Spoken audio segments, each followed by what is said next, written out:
स्वरूप को बताया गया है। गुरु का स्वरूप क्या है? आजकल जैसा गुरु समझते हैं लोग, जैसा मानते हैं, वो अर्थ बिल्कुल गलत है। एक तो गुरु हर किसी को नहीं कह सकते, या तो पढ़ाने वाले को भी गुरु कहते हैं। पढ़ाने वाला टीचर होता है, अध्यापक होता है, शिक्षक होता है, लेकिन गुरु नहीं होता। कोई योगा आसन कराने वाला है, उसको भी कहते हैं ये योगा गुरु है। योगा गुरु नहीं, वो योगा शिक्षक है। गुरु योगा का टीचर है, गुरु का शिक्षण देने वाला है, योग का शिक्षण देने वाला है, गुरु नहीं है। कोई आदमी जिम कराता है, जिम वाले को, उस्ताद को, उसको भी गुरु कहते हैं। वो जिम जो करा रहा है,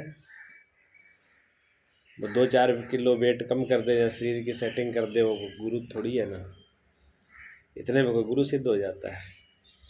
गुरु इस 3 लोक में, सिर्फ इस दुनिया की नहीं है, पूरे जहान में, पूरे तीनों लोकों में गुरु वो चीज़ है जिससे ऊपर और कोई चीज़ नहीं है। ब्रह्मा विष्णु शिव भी नीचे जिसे बताया गया, जिनका पद ब्रह्मा विष्णु शिव से भी छोटा पद बताया गया, उससे बड़ा पद जो है गुरु का है। ये मैं नहीं कहता, ये श्लोक वेदों का श्लोक है। गुरु गीता है, वो कहती है इस बात को। गुरु गीता कहती है गुरु ब्रह्मा गुरु विष्णु गुरु देवो महेश्वरा।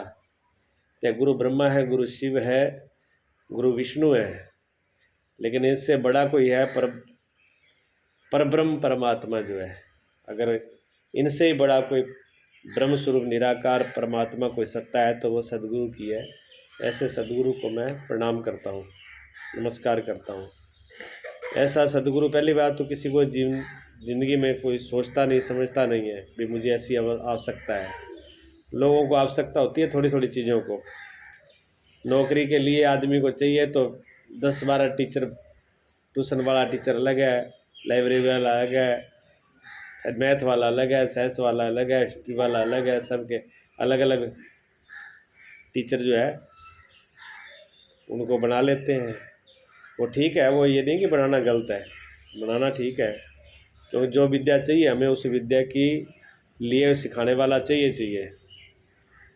ऐसे घर का काम सिखाने के लिए भी कोई न कोई चाहिए, पर वो सब शिक्षक हैं। जो शिक्षा देते हैं वो सब शिक्षक है। गुरु जो है, गुरु सबसे हट करके है।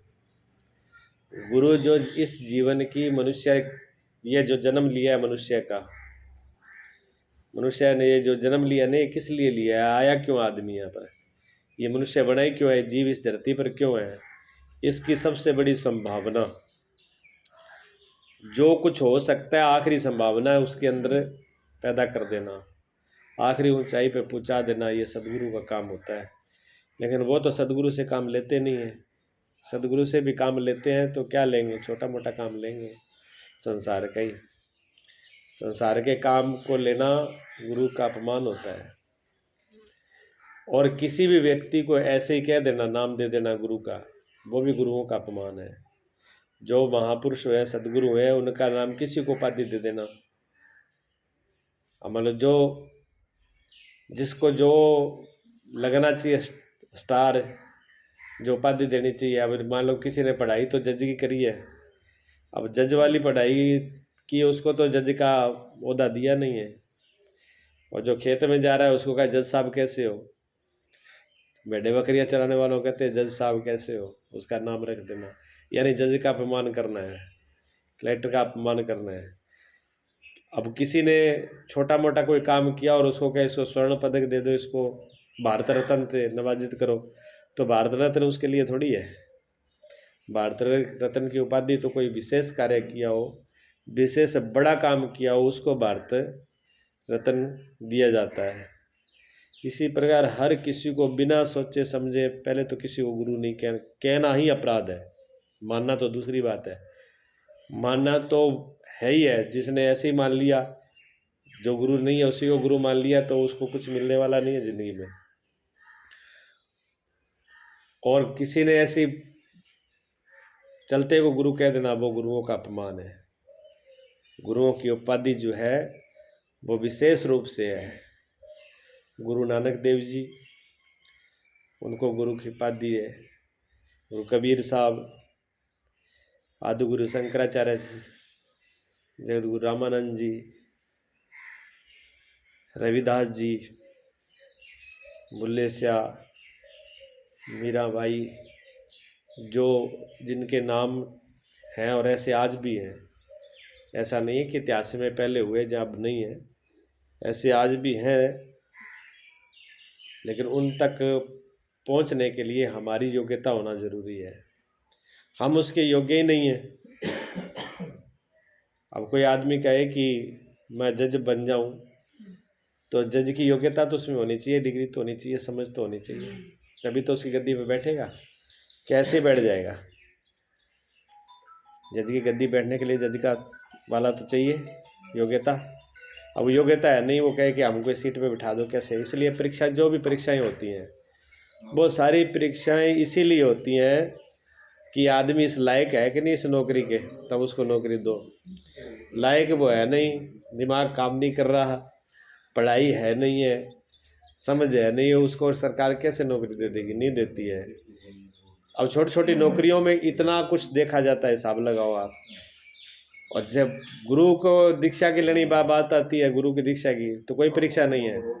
जो मर्जी आ जाए, भेड़ आ जाए, बकरी आ जाए, घोड़ा गधा कोई आ जाए, उसको दीक्षा दे के बिठा दो दीपक। ये गलत है। बहुत बड़ी परीक्षा होनी चाहिए, बहुत ज़्यादा परीक्षा होनी चाहिए गुरु की। कोई अगर शिष्य हो तो पहले होता था, हमारे गुरुजी भी करते थे।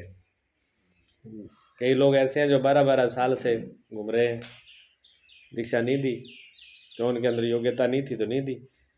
पहले शिक्षा लेने के लिए जाते थे गुरुओं के पास, तो गुरु कह देते थे चलो जाओ काम में लग जाओ, जब समय आएगा तब देंगे। एक तो गुरु के पास दीक्षा लेने के लिए गया, उसने कहा कि हम दीक्षा लेने के लिए आए हैं। गुरुजी ने कहा कि दीक्षा देखने के लिए आए हो, घूमने के लिए आए हो, कि सुने सुना के आए हो? क्या दाखिला लेना चाहते हो? क्या नहीं? मैं सचमुच शिष्य होना चाहते हो कि लोगों के दिखावे के लिए, या भ्रम मिटाने के लिए कि मैंने दीक्षा ले ली, जैसे लोग लेते हैं आज तक? पहले क्या गांवों में वो छोटा करते थे, क्या बोलते हैं उसको, झोटा या गोदा, सांड बोलते हैं उधर हिंदी भाषा में, उसको मोर लगा के, दाग लगा के छोड़ देते थे। तो ये होता था कि ये सरकारी है। इसी प्रकार आजकल आदमी सोचता है अभी गुरु का एक बार नाम ले लो तो वो मोर लग गई गुरु की, बस भी हम दीक्षित तो हैं, हम गुरु के शिष्य तो हैं, हमने भी दीक्षा ली हुई है। ये ऐसी मोर से कोई मतलब नहीं होगा। तो गुरु ने कहा कि मोरी लगाने के लिए आया है कि सचमुच तो दीक्षा लेने के लिए आया है? उसने कहा नहीं गुरुजी, हम तो दीक्षा लेने के लिए आए हैं, सचमुच ही दीक्षा लेने के लिए आए हैं। तो गुरु ने कहा ठीक है, जाओ रसोई के अंदर। वहाँ हजारों आदमी का, हजार नहीं हजारों आदमी का भोजन बनता था, उसमें धान चावल बनते थे। 1000 आदमी का, उससे ज़्यादा आदमी का भोजन बनाना हो, बताओ कितना टाइम लगेगा?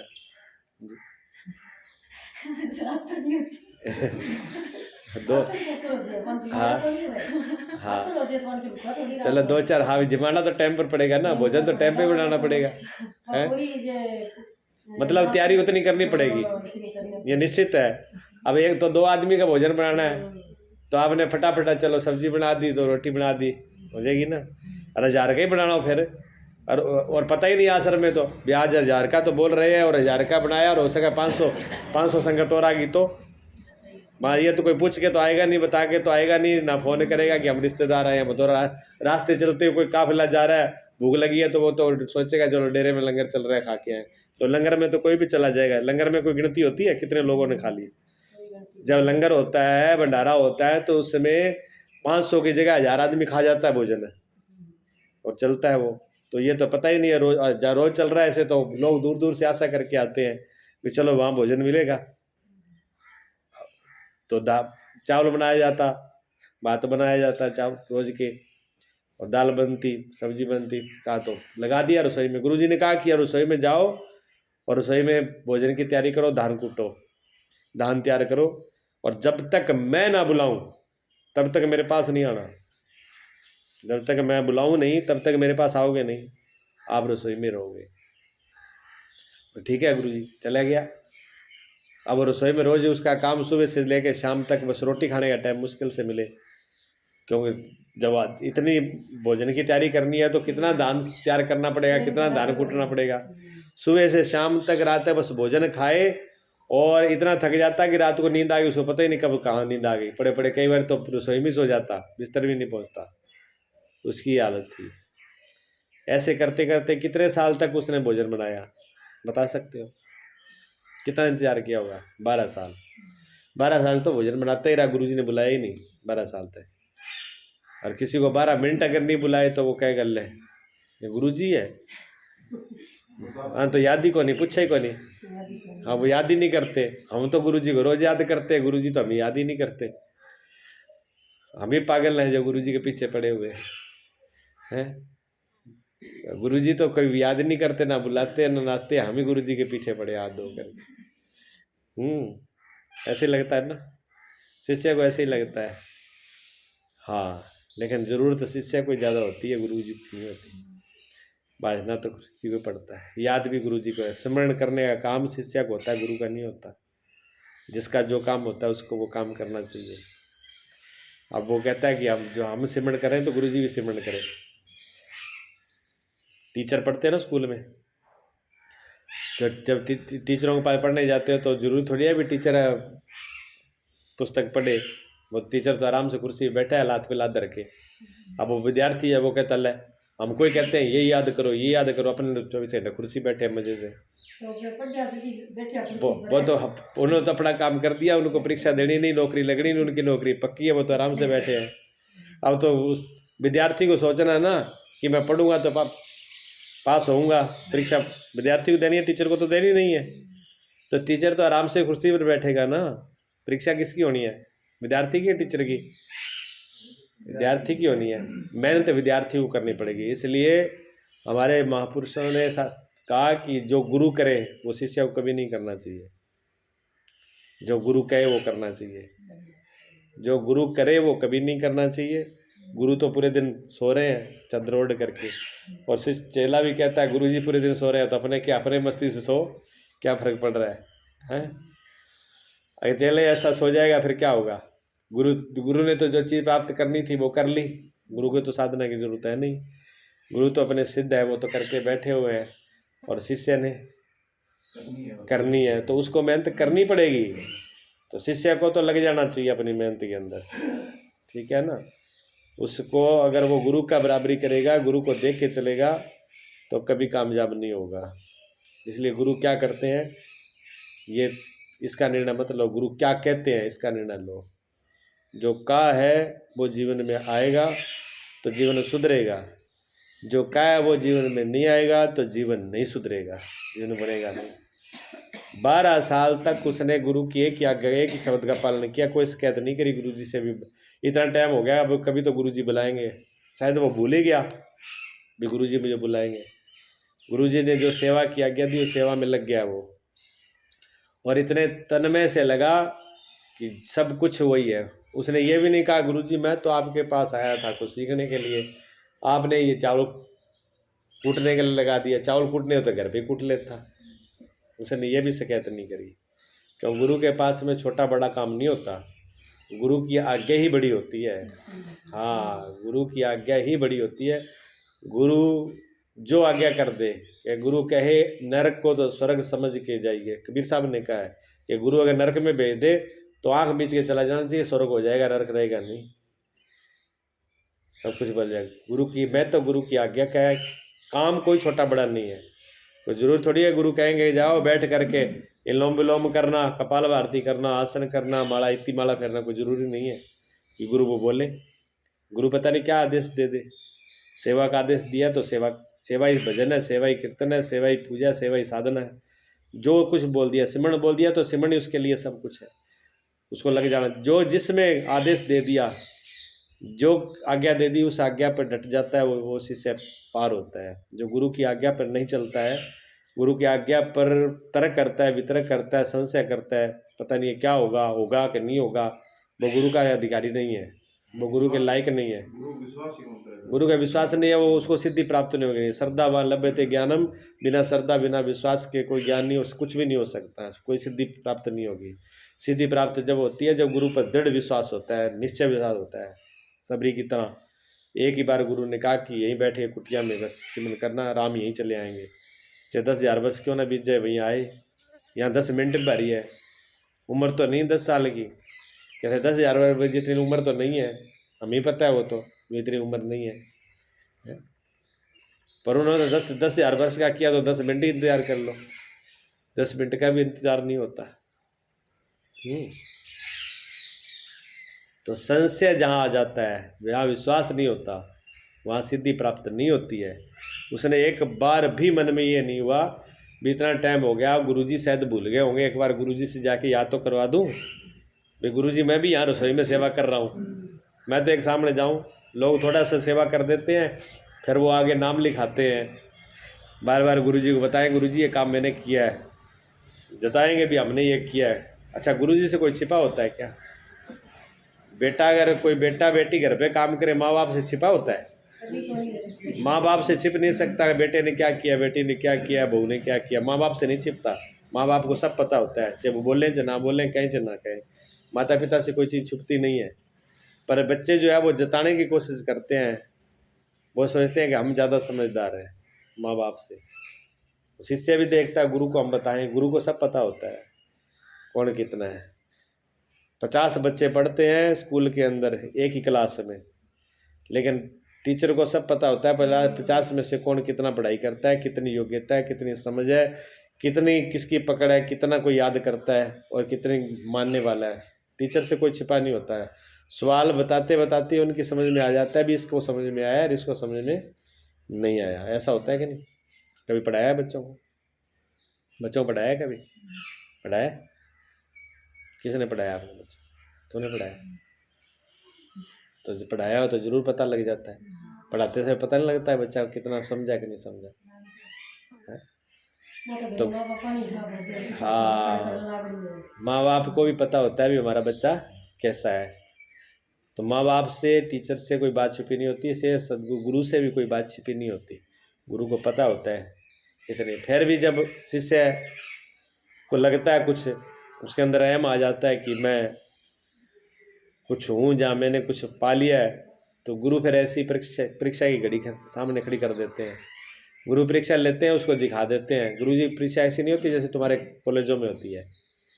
कॉलेजों में तो सवाल पूछे जाते हैं, ठीक है, पेपर दिया जाता है, ध्यान होता है, इंटरव्यू होता है। गुरु इंटरव्यू नहीं लेता, ना पेपर लेता है, लेकिन गुरु परीक्षा लेगा।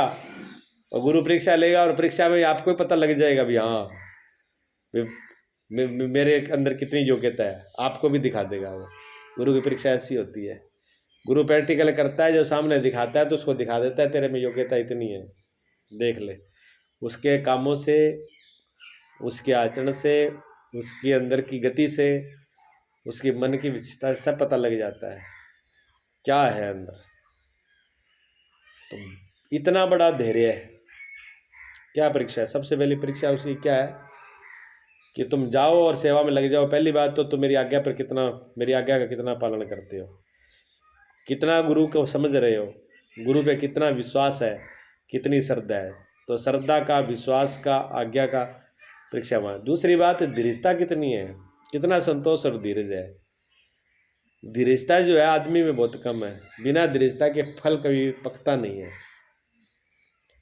आपने देखा होगा फसल बीजते हो तो फसल कुछ 6 महीने में तैयार होती है, कुछ साल में भी तैयार होती है।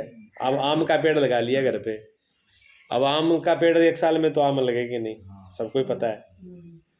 अब उसने देखा, जिसने, वो कहता है कि फसल तो 6 महीने में, इसके साथ तो कणक बीजी थी और इसी के साथ में ये आम लगाया था। कणक तो पक के तैयार होगी, घर में आ गई, और ये आम जैसे ही खड़ा है, इसमें कुछ लगा ही नहीं है। ले आओ कुल्हाड़ी, पहले इसका काम करो, है उसको काट के फेंक दो। अच्छा, फिर इंतजार किया, दूसरी फसल भी आ गई, तीसरी फसल भी आ गई। हो सकता है कि 3 साल बाद या 5 साल बाद आए। 5 साल वाला फल आया तो 5 साल की प्रतीक्षा चाहिए ना। आम में और गेहूं में एक ही बात है, आम की और गेहूं की कीमत एक सी तो नहीं है, है? आम तो आम ही है, आम फल है, श्रेष्ठ है, आम में रस होता है, अमृत है, उम्र भी लंबी है, सारे गुण भी है उसमें, ठीक है ना। उसके लिए इतना परीक्षा करनी पड़ी, प्रतीक्षा करनी पड़ी, इंतजार करना पड़ा, मैंने उस धैर्य धारण करना पड़ा। हर चीज में धैर्य होता है, नहीं होता? माँ बच्चे को जन्म दे और 3 महीने बाद माँ के पेट में दर्द हो गया, बोलते आज ही डॉक्टर के आज जन्म दिला दो, हो जाएगा? 9 महीने धीरज करना ही पड़ेगा, परहेज भी करना पड़ेगा, ठीक है ना। खाना पीना कम हो रहा है तो खाना पीना भी कम करना पड़ेगा, कष्ट भी सहन करना पड़ेगा, दवाई भी लेनी पड़ेगी, 9 महीने सब कुछ करना पड़ेगा, तब आप बच्चे का मुंह देख पाओगे, तब माँ बनोगे आप। और गुरु के पास में कोई कहे परमात्मा का जन्म चाहिए, बताओ परमात्मा तो हमारे अंदर प्रकट नहीं हो रहा, परमात्मा एक दिन में कैसे प्रकट हो जाएगा? कुछ तो धीरजता चाहिए, ना बैठने की धीरज है, ना स्मरण करने की धीरज है, ना पाठ करने की धीरजता है, ना सेवा करने की धीरज है। धीरजता किसी चीज में नहीं है तो कैसे पार पड़ेगी? 12 साल तक वो व्यक्ति आया ही नहीं, उस अपने काम में मस्त रहा, गुरु जी पे कोई शिकायत नहीं करी, कोई कुछ नहीं किया। 12 साल बीतने के बाद में एक दिन गुरु जी ने पूरे आश्रम में, छोटा मोटा आश्रम नहीं था, बड़ा आश्रम था, बड़ा काम था, गुरु जी ने ऐलान कर दिया कि बेटा जिसको भी समझ आ गई हो, यानी जिसको भी ज्ञान हो गया हो, जिसको भी समाधि लग चुकी हो, जो समझ चुका हो कि मैंने जीवन सार्थक कर लिया, गुरु से जो प्राप्त करना था वो कर लिया, जो सब पास हो गया, अपने आप को मानता है कि मैं पास हो गया हूँ और मुझे जो चीज़ गुरु से मिलनी थी वो मिल चुकी है, ऐसा जिसके जीवन में हो गया, वो बोर्ड लगा हुआ है, इस बोर्ड पे सिर्फ एक ही शब्द में लिखना है, लंबा चौड़ा वक्तव्य नहीं देना, लेख नहीं लिखना, ना तो लेख लेना ना लंबा चौड़ा वक्तव्य देना है, सिर्फ एक शब्द के अंदर अपनी जीवन की सारी बात उसमें लिख देनी है और उसके नीचे दस्तखत कर देना है भी मैंने जिसने लिखा है, मुझे पता लग जाए मेरे शिष्य में कौन किसको ज्ञान हुआ है, कौन समृद्ध हुआ है। अब शिष्य तो बहुत थे, बहुत शिष्य थे, तो बड़े बड़े पढ़े लिखे थे, बड़ी डिग्रियां कर रखी थी, MA BEd BH PhD सारा करके बैठे हुए थे, आचार्यों की, शास्त्रियों की।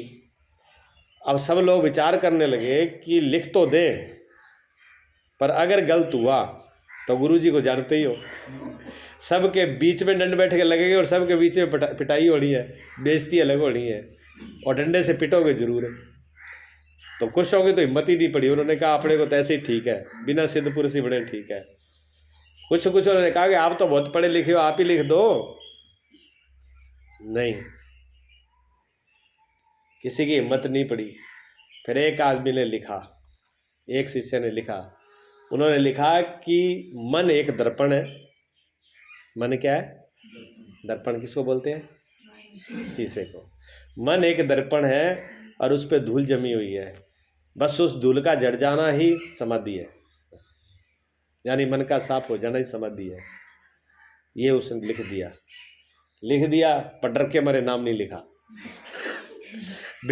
अगर सुबह अगर गुरुजी ने जो डंडा हाथ में, क्यों डंडा तो लेके ही चलते थे गुरुजी, तो हाथ में डंडा गुरुजी के हाथ में होगा और गलत तो है तो पिटाई होनी है, हाँ उसका नंबर आना ही आना है।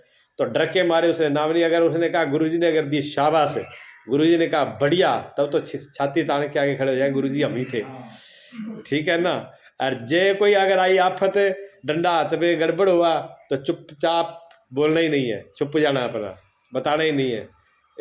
तो उसने भी रात के अंधेरे में जाके लिखा, सबके सामने नहीं लिखा, रात के अंधेरे में जाके चुपचाप लिख दिया, मन एक दर्पण है, उस पर धूल जमी है, धूल का जड़ जाना ही संबोधि है, और चुपचाप अपने कमरे में जाके बैठ गया। गुरुजी आए सुबह आते उन्होंने जो देखा, उन्होंने गुरुजी की आंखें एकदम लाल पीली, डंडा हाथ में, उसने कौन बेवकूफ ने ये बोर्ड खराब किया है किस बेवकूफ ने ये बोर्ड खराब किया है, वो सामने आ जाए, कोई खैर नहीं है, सत्यानाश करके रख दिया। अब तो सब किसी की हिम्मत ही नहीं, सारे पूरे आश्रम में हजारों शिष्य में सब में ऐसे जैसे सांप सूंघ गया हो, एकदम सन्नाटा, कोई ना बोले। हाँ, काम बिगड़ जाए ना तो फिर एक ही बहू को ने कहा मैं करो जे काम बना हो तब बहू हाथ में झंडा लेके मऊ में ही करे हो। चार सड़ा पड़ोसियों तक सुनाई है भी नाम मेरा ही नाम है। जग दिन सब्जी होगी खराब, मैं थोड़ी साथ में इन्होंने डाला था, मैं तो बस छौंक छौंक लगाया मसालो ताई तेरे सब्जी यहाँ काटी, सब्जी इसने काटी थी शौक इसने लगाया था, मैं शौक लगाया हो बाकी हाँ सामान है वो गिरेडो है। मतलब उसका घुमा ही देना है, फिर किसी ने जिम्मेवारी नहीं लेना। काम बिगड़ जाए तो कोई जिम्मेवार नहीं है, बन जाए तो सारे जिम्मेवार है। आदमी की मैं ऐसी है ना, ये आदमी का एम है, अहंकार है। अहंकार आदमी जो है श्रेष्ठता तो चाहता है कि श्रेष्ठ मुझे मिल जाए, श्रेष्ठता के साथ मुझे मिल जाए, लेकिन कोई अगर बिगड़ जाता है कार्य या नुकसान हो जाता है, बुराई का दूसरे श्रेय दूसरे पे डाल दो। आदमी का मन ऐसा है, अहंकार ऐसा है, अच्छाई खुद लेना चाहता है, बुराई दूसरे को देना चाहता है। गुरु ने कहा कि कौन है बेवकूफ, अब पूरा जी किसी की हिम्मत नहीं, कोई किसी ने आकर ये नहीं कहा भी गुरुजी ये इसने लिखा है, जब उसने ना तो कोई बताने आया ना और है। पूरे दिन गुरुजी जो है डंडा हाथ में लेके आश्रम में घूमते रहे, पर सामने कोई नहीं आया। अब बात धीरे धीरे पहुंची रसोई में, जब सबको पहुंच गई तो रसोई में पहुंच गई। रसोई में जो शिष्य जिसको गुरुजी ने बिठाया था धान कूटने के लिए, उसको वो था अनपढ़, उसको बताया तो वो अनपढ़ था, वो पढ़ा लिखा तो था नहीं। उसको कहा, उसने कहा गुरुजी किस बात से नाराज है, तब उसको बताया गया कि है तो तू बुद्धू पर तेरे को बता ही देते हैं। ये बात गुरुजी ने बोली थी, जिसको भी कुछ समझ आ गई हो तो बोर्ड पे लिख दे। फिर क्या हुआ कि सबसे बड़ा जो यहाँ पर सबसे कोई विद्वान था, उसने लिख दिया मन के दर्पण है, उस पर धूल जमी है, धूल का झड़ जाना है, साफ हो जाना ही बस समाधि है। तो उसने कहा वो लिखा तो गलत है, गुरुजी सही कह रहे हैं। हाँ, जो दारू कूट रहा था उसने कहा कि गुरुजी बिल्कुल डंडा लेके सही घूम रहे हैं, वो पिटने लायक ही है, उसने लिखा ही गलत है। सब लोगों ने कहा ये देखो कल का मूर्ख, इसको ABC पता नहीं है, का जानता नहीं है, कभी स्कूल में गया नहीं है, अब ये बताएगा अभी क्या गलत है क्या सही है। एक ने कहा जितना ही तो तू ही बता दे। उसने कहा ऐसा है मैं हूँ अनपढ़, मैं लिखना नहीं जानता, चलो लिखो मैं बताता हूँ आप लिखो। पहले तो इधर उधर हटे, फिर एक ने कहा कि लिखने में क्या है, जब ये लिख रहा है उन्होंने कहा तेरा नीचे नाम भी लिखा है। हाँ, उसने कहा मेरा नाम लिखना, इसने तो नाम भी नहीं लिखा, मेरा नीचे नाम भी डाल देना। आप चलिए बोर्ड पे गए, जो लिखना जानता है उससे लिखवा दिया। उसने कहा लिख दो, ना कोई मन है ना कोई धूल है ना कोई समाधि है, जिसको ये ज्ञान हो गया वो समझ गया। ना कोई मन है ना मिट्टी है ना धूल है और ना ही कोई समाधि है, जिसको ये ज्ञान हो गया, ज्ञान सबसे बड़ा। हाँ ज्ञान, मेरे नीचे दस्तखत कर दो, मेरे नीचे दस्तखत कर दिए, करके उठे। गुरुजी ने देखा करके, गुरुजी चुपचाप डंडा लिए अपने कमरे में जा करके लेट गए, कुछ नहीं बोले, ना हाँ कही ना कही, ना किसी को बुलाया, एकदम शांत। लोगों ने कहा भी गुरुजी गुस्सा तो नहीं हुए, जय तो शांति, लेकिन बोले भी कुछ नहीं, सीधे कमरे में चले गए।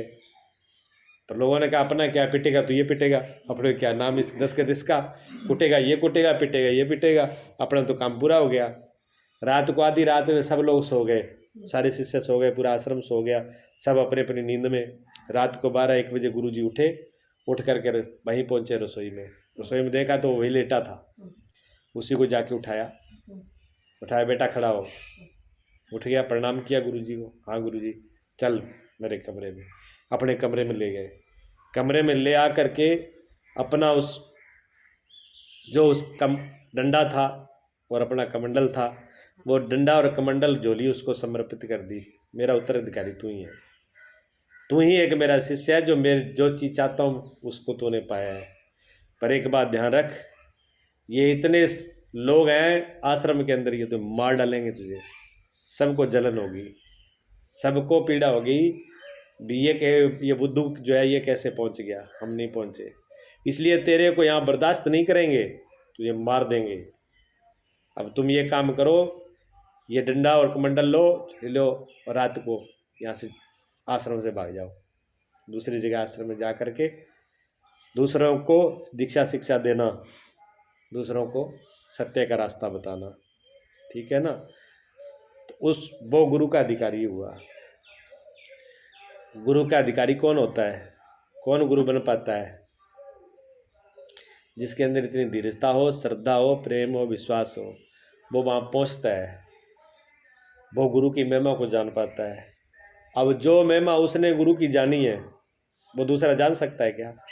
दूसरों के लिए तो गुरु, हाँ, अब जिसने लिखा था, मन एक दर्पण है, लिखा तो उसने भी ज्ञान की बात थी, लेकिन गुरु ने हाथ में डंडा दिखाया तो वो क्या कहता है?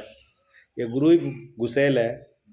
गुरु जी हर बात में गुस्सा आ जाता है, मैं छेड़ देंगे तेरा बात बात में गुस्सा आता है, है? उसकी दृष्टि में क्या था? गुस्सा। गुरुजी ने कभी गुस्सा ही कोई, हाँ, लेकिन शिष्य की दृष्टि में तो गुस्सा था ना।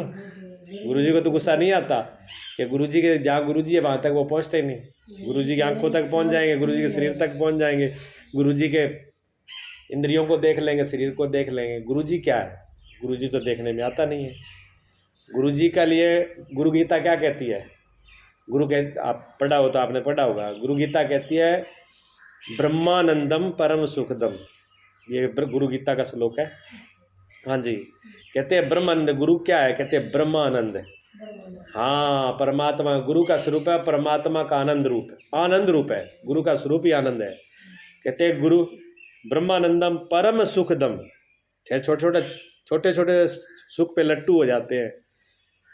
खाने पीने की वस्तु मिल गई, हाँ सब कुछ मिल गया, पहनने के कुछ मिल गया, बढ़िया पसंद का सूट, सब कुछ मिल गया, हाथों मुंह पर लगाने को कुछ मिल गया, सब कुछ मिल गया, ठीक है। कोई पसंद की और चीज़ मिल गई तो उसमें खुश हो गए। छोटी छोटी चीज़ में हो जाते हैं खुश। हाँ, संसारी आदमी है ना, संसार की, किसी को गाड़ी की इच्छा मान लो, अब गाड़ी की इच्छा और गाड़ी उसको मिल गई तो उसको खुशी होगी कि नहीं होगी? खुशी होगी ना, वो गाड़ी की सब।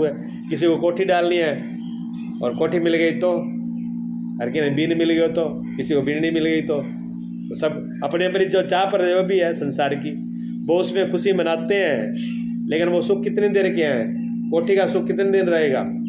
जगह जिनके यहाँ पर कोठी है वो सब सुखी हैं, बताओ आप। जिनके पास कोठी नहीं है उनकी कल्पना में तो वो सुख है कोठी वाले का, लेकिन जिसकी घर पे कोठी है उनसे तो पूछ लो ना, भी वो कोठी के अंदर संतुष्ट हो गए, उनको संतुष्टि मिल गई, वो सुखी हो गए, उनको और कोई चीज़ की जरूरत नहीं है। कोठी में सुखी नहीं है, इसका मतलब कोठी सुख नहीं है। हाँ, जिसको टाइम से भोजन नहीं मिलता हो, जिसके घर में सब कुछ है, भोजन की कमी नहीं है, वो सोचता हुआ ये अमीर आदमी है, जो चाहे सब चीज़ मिल जाती है, जो चाहे वो बना सकता है, जो चाहे वो खा सकता है। हम तो इतने गरीब हैं कि सब्जी भी नहीं खरीद सकते, उनको लगता है उसका भी सुख नहीं है। क्योंकि जिनके पास सब कुछ है खाने के लिए, वो लोग बीमार है, वो खा नहीं सकते, और जिनके पास खाने को नहीं है वो चटनी रोटी और छाछ खा करके भी मस्त है और उनका खाने में आनंद भी है। वो सूखी रोटी खाते हैं, लस्सी पीते हैं तो स्वस्थ भी है, और उनको जो सूखी रोटी में और लस्सी में आनंद आता है, शायद वो हलवा और खीर में नहीं आता है। आता है? अच्छा, मिर्च रोटी और लस्सी तो आप रोज़ खा सकते हो, रोज आपको ये ना दिया जाए, मिर्च ना दी जाए, नमक ना दिया जाए, लस्सी ना दी जाए, और कहे बस हलवा और खीर ही खानी है, कितने दिन खाओगे? एक दिन में तो हाथ खड़े कर दोगे, ले जाओ हमें मत देना, पर रोटी सब्जी वगैरह नमक वगैरह मिर्च वगैरह काम नहीं चलेगा। हाँ, तो जिनमें हमको सुख दिख रहा है वो सुख छोटे छोटे हैं, तो कहते हैं ब्रह्मानंदम परम सुखदम। सदगुरु का स्वरूप है, सदगुरु की मूर्ति है, परम सुख रूप है।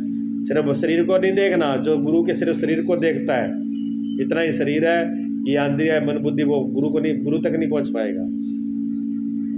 फिर कहे कि हम गुरु को जानना चाहते हैं, नहीं जान सकते, तो जिंदगी में नहीं जान पाओगे, क्योंकि जानने का उपाय नहीं करोगे, रास्ते पे नहीं चलोगे।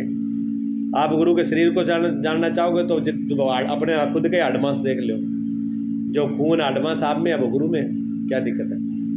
पांच तत्वों से आपका शरीर बना है और 5 ही तत्वों से गुरु का शरीर बना है, तो आपके तत्वों में और उनके तत्वों में अंतर क्या है कोई है? अंतर तो है, लेकिन हाँ, अंतर तत्वों में नहीं है, तत्वों के अंदर है, उसके अंदर अंतर है। क्या अंतर है? अंतर है ब्रह्मानंदम परम सुखदम।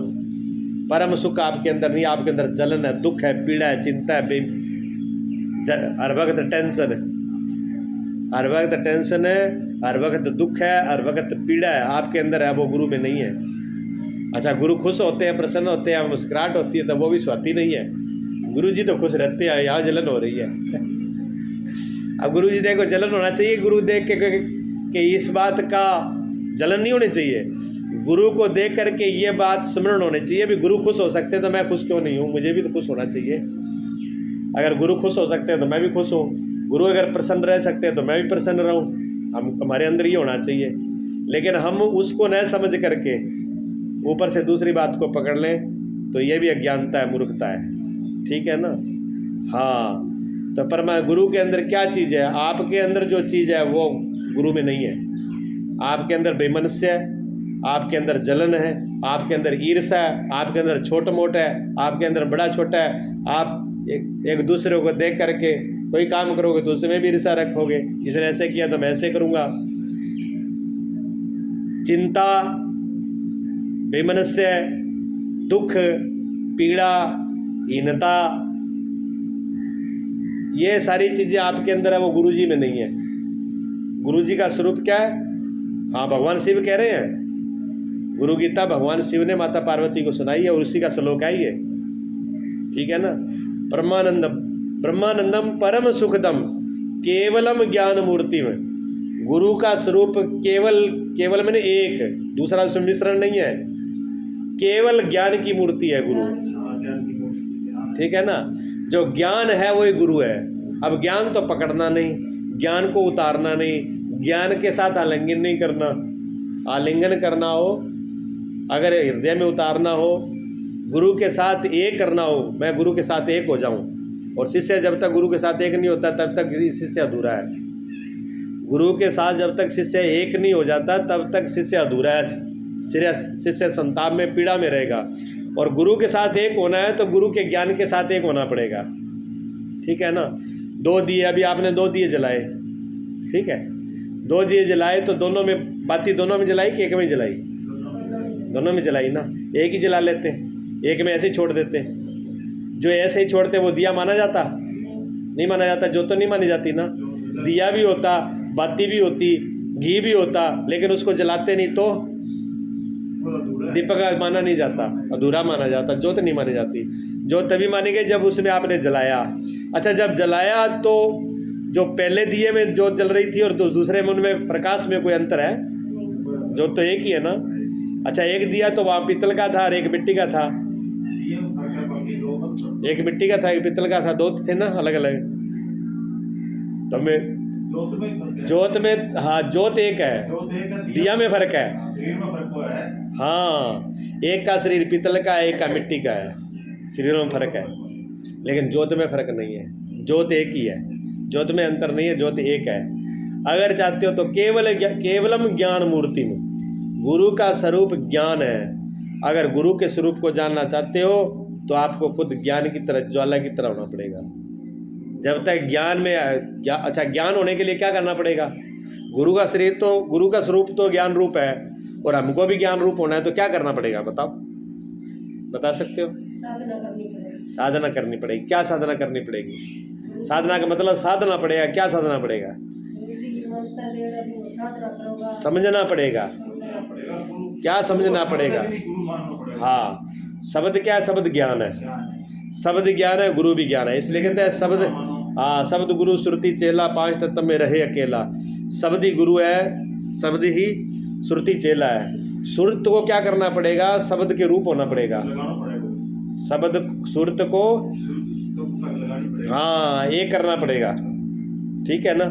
उससे पहले काम चलेगा नहीं। क्या करना पड़ेगा? अपने आप को, हाँ समझो, अपने आप को क्या करना पड़ेगा? अभी अपने आप को आपने क्या बना रखा है? अभी आपने दिया समझ रखा है। अभी आपने अपने आप को दीपक समझ रखा है। दिया दिया दिया कि मैं माटी को दिया हूँ, मैं माटी का पुतला हूँ। अभी अपने आप को माटी का पुतला ही समझ रखा है। ये मेरा नाम है। क्या नाम है मेरा? सुंदर नाम है। मैंने इसका नाम सुंदर रखा। क्यों रखा? आपको पता है क्यों रखा नाम? सुंदर नाम शरीर का नहीं होता, सुंदर नाम जीव का नहीं होता, सुंदर नाम परमात्मा का है। सत्यम शिवम सुंदरम, भगवान शिव को सुंदर कहा गया।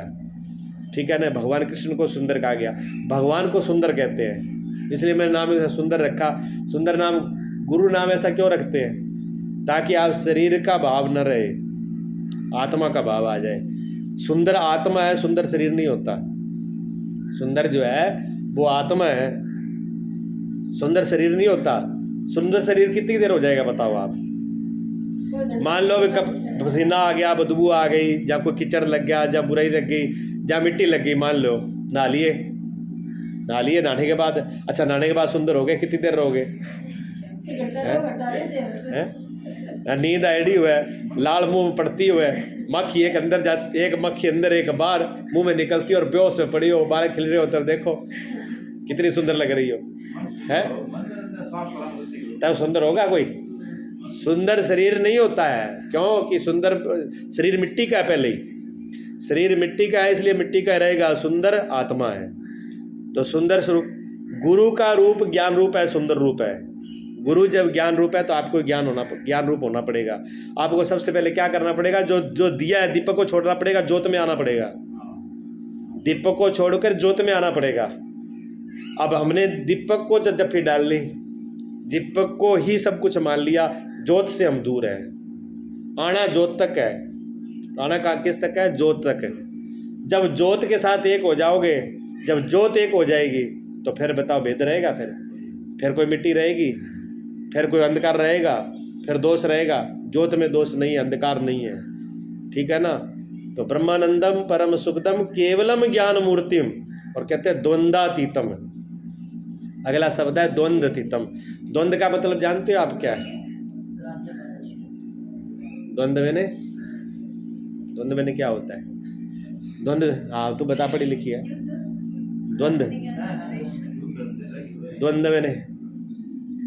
द्वंद्व का अर्थ बताओ सही सही। आप सिर्फ शरीर ही हो कि शरीर के अलावा कुछ और हो? है सिर्फ ये 5 भूतों से बना हुआ पुतला ही है, तो पुतला तो ये कंध भी है, ये मिट्टी भी है, ये भी है, ये किताब भी है, इसमें भी 5 तत्व है सारी चीज़ में। इससे अलावा कुछ हो ना, इंसान हो तो इससे अलावा कुछ हो। हाँ, इंसान हो तो इससे अलावा उसको जानना है। इंसान है तो इनों से कुछ अलावा हम हैं, ये बात नीचे है। द्वंद्व कहते हैं दोओं को। दो होते हैं अज्ञान से, ठीक है, जड़ तो उसकी अज्ञान ही है। तो 2 चीज़ होती है। हम सब लोग दोओं में जी रहे हैं, जोड़ा है ना, स्त्री और पुरुष का जोड़ा है, दिन और रात का जोड़ा है, सुख और दुख का जोड़ा है, अच्छाई और बुराई का जोड़ा है, हानि और लाभ का जोड़ा है, मान और अपमान का जोड़ा है, मान और सम्मान का जोड़ा है, घाटे और लाभ का जोड़ा है। सब जगह जोड़ा है कि नहीं है? छोटे बड़े का है, काले गोरे का है, दिन रात का, धूप छाया का, सारी चीज़ जोड़े में है ना। हाँ, जन्म और मृत्यु जोड़ा है ना। हाँ, जन्म और मृत्यु जोड़ा है। ऐसे सारा संसार जो है वो जोड़े में है, जोड़ों के साथ चलता है। लेकिन गुरु जो है कहते हैं द्वंद्वातीतम, तीत कहते हैं, अतीत कहते हैं पार, इन द्वंद्वों से पार। जो गुरु का स्वरूप है वहाँ ना जन्म है ना मृत्यु है, ना सुख है ना दुख है, ना मान है ना अपमान है, ना अच्छाई है ना बुराई है। गुरु का पद वो है, इसलिए गुरु कोई फर्क नहीं पड़ता। किसी ने क्या बोला, कोई फर्क नहीं पड़ता। घाटा हो गया कोई फर्क नहीं पड़ता, नफा हो गया कोई फर्क नहीं पड़ता, वहाँ कोई फर्क पड़ने वाला नहीं है। हाँ, वो क्योंकि वो पद ही ऐसा है। पानी जो है इतने लेवल पर बह रहा है, देखो यहाँ तक पानी चल रहा है, ये नदी है, इस नदी में यहाँ तक पानी चल रहा है। जो आदमी यहाँ तक है वो भी डूबेगा, जो यहाँ तक है वो भी डूबेगा, जो यहाँ तक है वो भी डूबेगा, जो यहाँ तक है वो भी डूबेगा, जो यहाँ तक है वो भी डूबेगा। ये सारे द्वंद्व में है, ये द्वंद्व में है, वो डूब जाएगा। जो इससे पार हो गया वो नहीं डूबेगा, वो द्वंद्व पार है। तो कोई अच्छाई में है, कोई बुराई में है, कोई स्वर्ग में है, कोई नरक में है, कोई मौत में है, कोई जन्म में है, कोई हानि में है, कोई लाभ में है, कोई घाटे में है, कोई नफ़े में है, कोई मान सम्मान में है, कोई इज्जत बेइज्जती में है। सारे पड़े तो उसी चक्कर में है ना, वो इसी घेरे के अंदर है। इस घेरे से बाहर आ गया वो गुरु पद को प्राप्त हो गया। तो कहते हैं द्वंद्वातीतम, गुरु का पद इनसे परे है, यानी वहाँ कुछ भी नहीं है जिसमें आप बंधन में आ सको। ना अच्छाई, कुछ लोग अच्छाई के चक्कर में पड़े रहते हैं, वो दुखी सुखी होते हैं।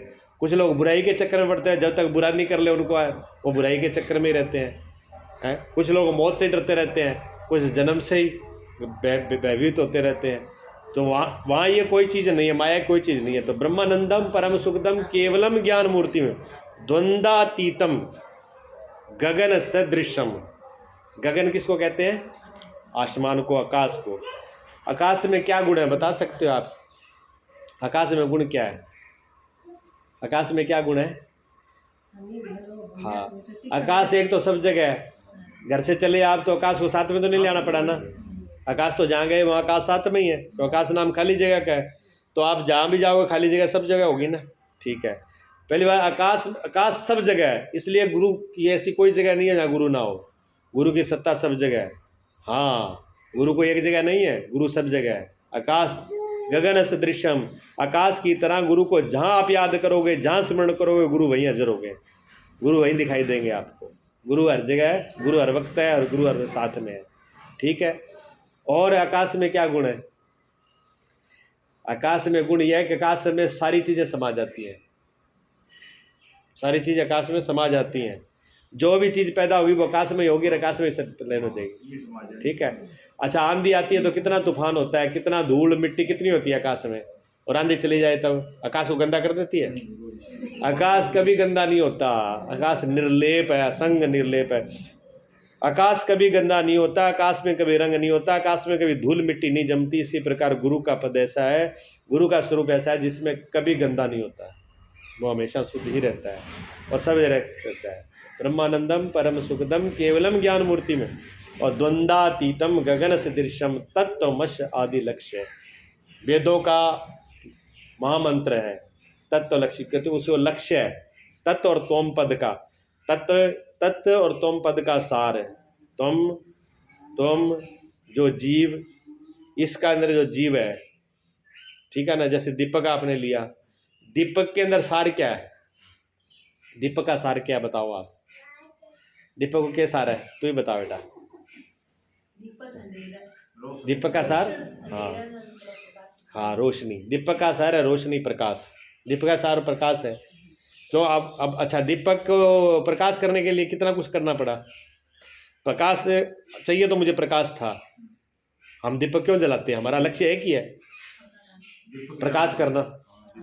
दीपक जलाने का मतलब ही एक ही है, मकसद ही एक है, लक्ष्य ही एक है कि हमारे घर में अंधेरा है, अंधेरा दूर है तो हमें अंधेरा दूर करना है। अच्छा, अंधेरा दूर करने के लिए दीपक जलाना है, तो दीपक जलाने के लिए वो क्या करते हैं? पहले दीपक लेके आते हैं, फिर उसमें तेल या घी जो भी हो वो लेके आते हैं, फिर रुई लेके आएंगे। अगर रुई लेके आए ना, पैकेट पूरे लेके आए बत्ती लगाने के लिए, तो लगानी तो बत्ती है कि पर पैकेट पूरे ही लेके आए, पर लेना तो पड़ा ना, क्यों?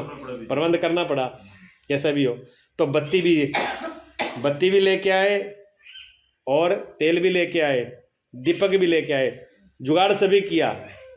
अब सारा जुगाड़ कर दिया, जले नहीं तो हाँ भी प्रकाश जलेगा, जलाने वाला चाहिए। तो अच्छा, आप कहते हो जी दिया जल रहा है, ये बताओ दिया जल रहा होता है कि बत्ती जलती है? तो लोग कहते थे ये दिया जल रहा है ऐसे बोलते हैं दिया जल रहा है, ऐसे कोई नहीं कहता बत्ती जल रहा है। अच्छा, बत्ती जलती है कि घी जलता है? कि और अभी और सोच लो, गड़बड़ कोई और हो जाए